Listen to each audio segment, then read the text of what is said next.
बागपत के एक ऐसे युवा की कहानी आपको बता देता हूं कि जिन्होंने कभी 1,500 रुपए से शहद का कारोबार शुरू किया था और आज 150 करोड़ रुपए का जो शहद है वो एक्सपोर्ट करते हैं। कैसी है ये सफलता की कहानी? जयदेव सिंह है, बागपत के कंडेरा गांव के रहने वाले हैं। उन्हीं से मैं बात कर लेता हूं जो एम्ब्रोसिया कंपनी के मालिक है। आपसे जानना चाहूंगा, बागपत का एक छोटा सा गांव, कैसे शुरुआत हुई और आज किस तरीके से देख रहे हैं? नमस्कार, मैं जयदेव सिंह। मैंने आज से 27 वर्ष पहले सन 7 जनवरी सन 1997 में एक सपना आया कि हमें खेती के साथ साथ कुछ ऐसा व्यवसाय करना चाहिए जिससे हमारी आमदनी, किसानों की आमदनी बढ़े।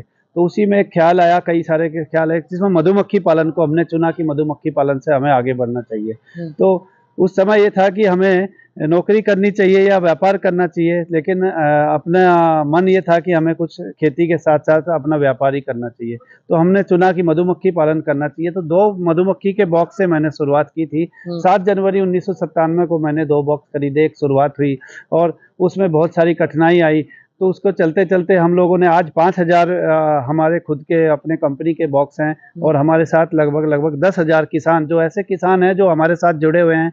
लगभग इस दौरान हमने 1 लाख किसानों को ट्रेनिंग दी है और उसको मधुमक्खी के लिए प्रेरित करके उसमें 10,000 किसान आज हमारे साथ काम कर रहे हैं, जो मधुमक्खी पालन कर रहे हैं, शहद पैदा कर रहे हैं। और शहद किसान जो हमारे साथ जुड़ा हुआ है उसके शहद को हम खुद बेचते हैं, खुद एक्सपोर्ट करते हैं। हमारे किसान को उसकी बिक्री की कोई चिंता नहीं। उसको हम एश्योर गारंटी देते हैं कि आप जो भी पैदा करो, शहद पैदा करो, वो हम आपका शहद मार्केटिंग खुद करेंगे। अच्छा जयदेव, एक चीज मुझे बताइए कि छोटा सा गांव बागपत का और यहाँ से फिर 7 समंदर पार तक का सफर, ये छोटा सा गांव 7 समंदर पार तक का सफर बहुत ही कठिन रहा है और हमें बीच में कुछ चीजें प्रॉब्लम भी आई हैं कि जो समय के अनुसार हमने उसको रिजोल्व भी किया है।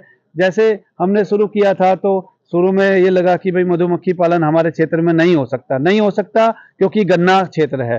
फिर हमने प्रयास किया कि नहीं, हम मधुमक्खी पालन करेंगे, लेकिन उसको चाहे हमें दूसरे प्रदेशों में करना हो। तो हमने मधुमक्खी को माइग्रेट किया, दूसरे प्रदेशों में मधुमक्खी को लेके गए, जैसे राजस्थान, मध्य प्रदेश, जहाँ फूलों की खेती होती है, फसलें होती हैं, सरसों की पैदावार होती है, वहाँ से शहद कलेक्ट करके हम बागपत में लाते हैं। और यहाँ पे हमने एक छोटी सी प्रोसेसिंग यूनिट डाली 2007 में। उसके बाद फिर उस यूनिट को हमने बड़ा किया, धीरे धीरे व्यवसाय बढ़ता गया।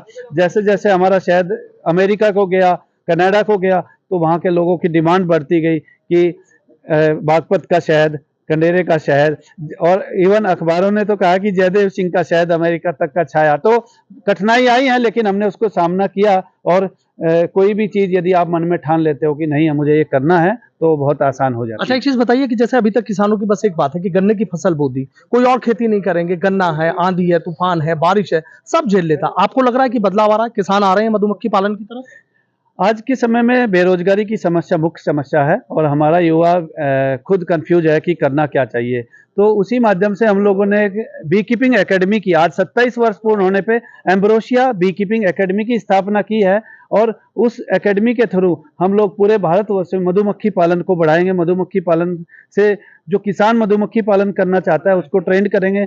साथ ही साथ हम लोग किसान जो अन्य व्यवसाय भी करना चाहता है उसको भी प्रमोट करेंगे, चाहे वो मशरूम की खेती हो, चाहे वो मुर्गी पालन हो, चाहे वो अन्य और उत्पाद हो।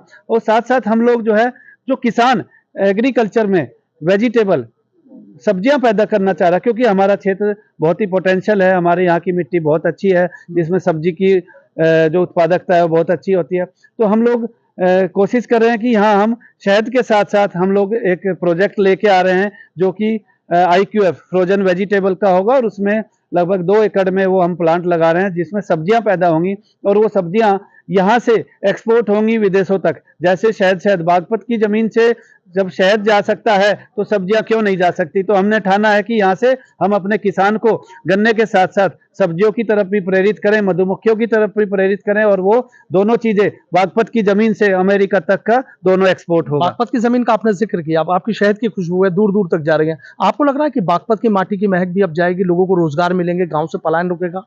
बिल्कुल, गांव से तो हमारे यहाँ बहुत नवयुवक अभी तो उल्टा हो रखा है कि दिल्ली से आके गांव में रह रहे हैं कोविड के बाद और यहाँ पे अपना रोजगार शुरू किए हैं, छोटे छोटे रोजगार शुरू किए हैं लोगों ने। और ये अच्छी बात है क्योंकि विकसित भारत का सपना, विकसित भारत तभी होगा जब हम गांव में रहेंगे, गांव में रोजगार शुरू करेंगे। हमारा जो युवा है वो सेल्फ एम्प्लॉयमेंट, स्वरोजगार करेगा और तभी अब हमारा भारत आगे बढ़ेगा। प्रधानमंत्री भी कह रहे हैं किसानों की आय दोगुनी हो जाए, आपको लग रहा है कि इससे बढ़ेंगी चीजें? बहुत बढ़ेगी। हम लोग खुद, मैं नेशनल बी बोर्ड की कमेटी में हूं, मैं खुद रिकमेंड करता हूं कि हम किसान अपनी खेती के साथ साथ अन्य उत्पाद पे भी ध्यान देगा, तभी किसान की आमदनी बढ़ेगी। मैं भी एक किसान था आज से 27 साल पहले, जब स्टूडेंट था, हमारे फादर खेती करते थे, तो हमने मधुमक्खी पालन किया, तो मधुमक्खी पालन से दूसरा रास्ता मिला। तो मैं आप सबके सामने एक उदाहरण हूं, क्यों नहीं मिलेगा, मिलेगा, और किसान की आमदनी बढ़ेगी। आज कितने का आपका कारोबार है, अगर एक बात कर लीजिए एक्सपोर्ट की अगर बात? हम लोग एक्सपोर्ट करते हैं, लगभग 150 करोड़ का हमारा अभी एक्सपोर्ट का है, और हम लोग इसको बढ़ा रहे हैं।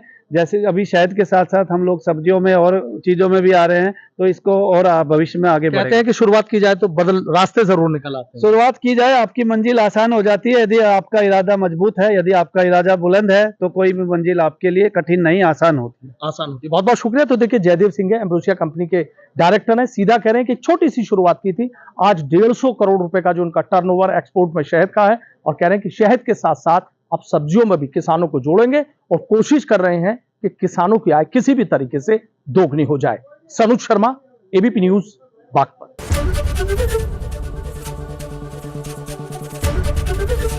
एबीपी गंगा, खबर आपकी, जुबान आपकी।